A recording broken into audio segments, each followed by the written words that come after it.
মেয়ের জামাই আমার বাড়িতে আসে, তখন আমি অনুভব করতে পারি যে আমার মেয়ের জামাই ওরা খুব সুখেই আছে।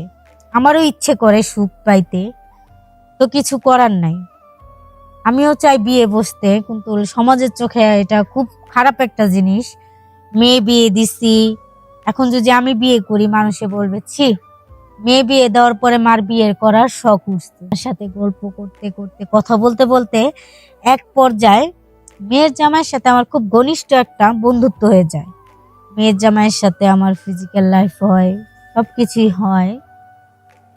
পরে আস্তে ধীরে এরকম করতে করতে মেয়ের জামাই ভালোই আমিও সুখে আছি, খুব ভালো আছি।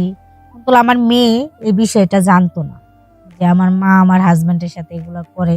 জানলে অবশ্যই মেয়ের কাছে ছোট হয়ে যাব, মেয়ে কখনো আমাকে মা বলবে না, মেয়ে আমাকে কখনো আমার মুখ দেখতে চাবে না, এরকম হবেই। আর মেয়ে কখনো আমার বাড়িতেও আসবে না। অথবা মেয়ে এটা শোনার পরে আমার মেয়ে এমন কিছু করতে পারে যেটা আমার মেয়ের জীবন নিয়েও টানাটানি করতে পারে।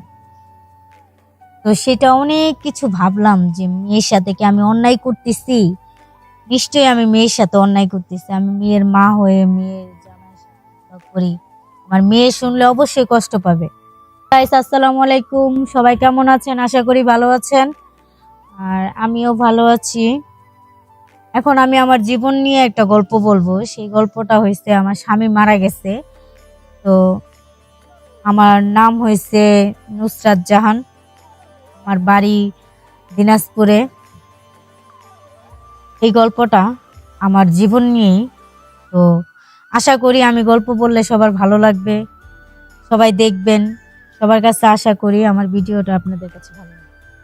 তো মূল কাহিনীতে আসি, আমার জীবনের গল্প নিয়ে।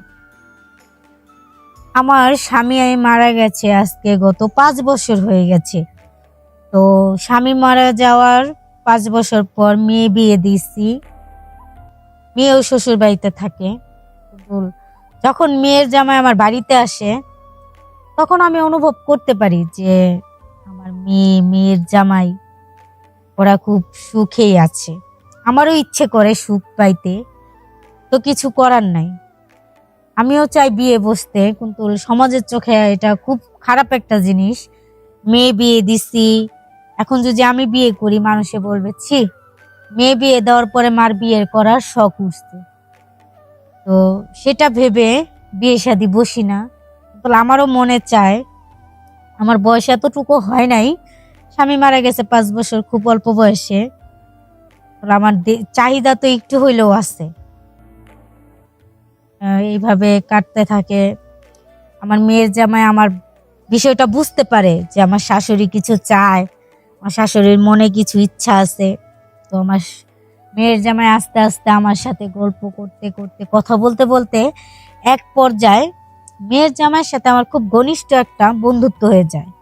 মেয়ের জামাইয়ের সাথে আমার ফিজিক্যাল লাইফ হয়, সবকিছুই হয়।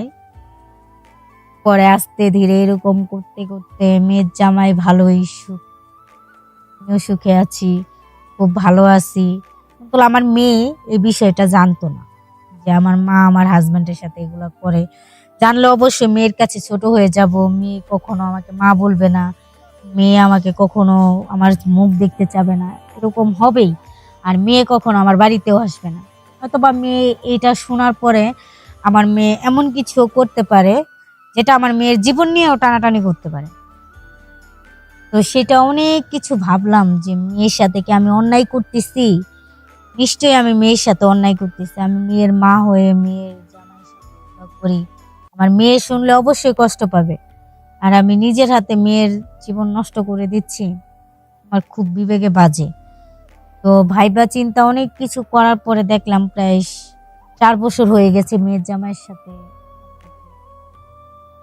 এখন ভাবি কি করব। মেয়ের জামাই তো আমাকে বলে যে আম্মা, আপনার মেয়েকে বিয়ে না করে যদি আপনাকে করতাম তাহলে আমার ভালো হইতো। এখন মেয়ের জামাইয়ের এগুলো কথা শুনলে মাঝে মধ্যে শরম লাগে। আমি কি করলাম? নিজের দেহের চাহিদা মিটাইতে যায় নিজের মেয়ের ঘরেই অশান্তি, নিজের মেয়েকেই কষ্ট দিচ্ছি। মেয়ে জানে না, আজকে জানে না কালকে জানবে, কালকেও যদি না জানে তারপরে জানবে। জানার পরে আমি মেয়ের কাছে ছোট হয়ে যাব, বা আমার মেয়ে আমাকে খুব খারাপ ভাববে যে আমার বাবা মরার পরে আমার মা এই ধরনের হয়ে গেছে, সে নিজের মেয়ের জামাইয়ের সাথে এগুলা করে। মানুষে শুনলেও আমাকে খুব খারাপ বলবে যে কেমন মা, মা হয়ে মেয়ের জামাইয়ের সাথে এগুলা করে, পাড়ার লোকে নানান ধরনের কথা বলবে। আর এটা সবাই জানেন, গ্রাম অঞ্চলে থাকলে গ্রামে একটু কিছু হইলে মানে তাল থেকে তিল বানায় লাই, অনেক কিছু করে। আর আমার এই কথাটা শুনলে অবশ্যই এলাকার লোকজন আমাকে চিচি বলবে, হয়তো বা ওনারা আমার কিছু খারাপ কিছু করতে পারে, কারণ বলবে যে মেয়ের জামাইয়ের সাথে যে করতে পারে।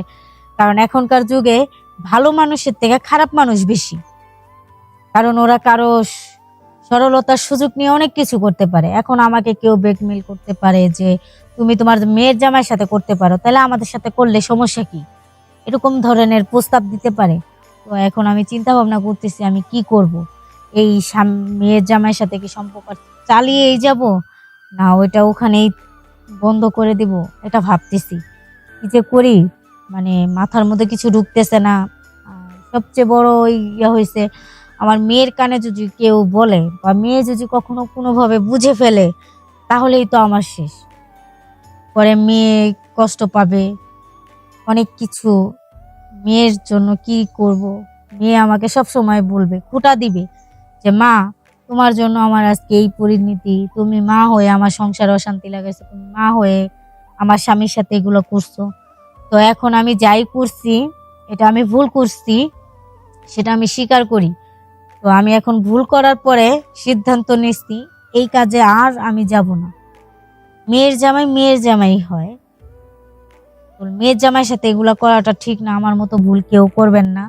এখন আমি পুরাপুরি ডিসিশন নিয়েছি যে সব কিছু বাদ দিয়ে 5 ওয়াক্ত নামাজ পড়বো, রোজা রাখবো, আল্লাহর কাজ করব। জীবনে যা পাপ করছি এতদিন, আল্লাহর কাছে ক্ষমা চাবো, আল্লাহ যাতে আমাকে ক্ষমা করে দেয়। আর আমি চেষ্টা করব 5 ওয়াক্ত নামাজ পড়তে, আর মেয়ের জামাইয়ের সাথে মেয়ের জামাইয়ের হিসাবেই ব্যবহার করতে। তো ভাই আমি যে ভুলটা করছি, আমার মতো ভুল করবেন না।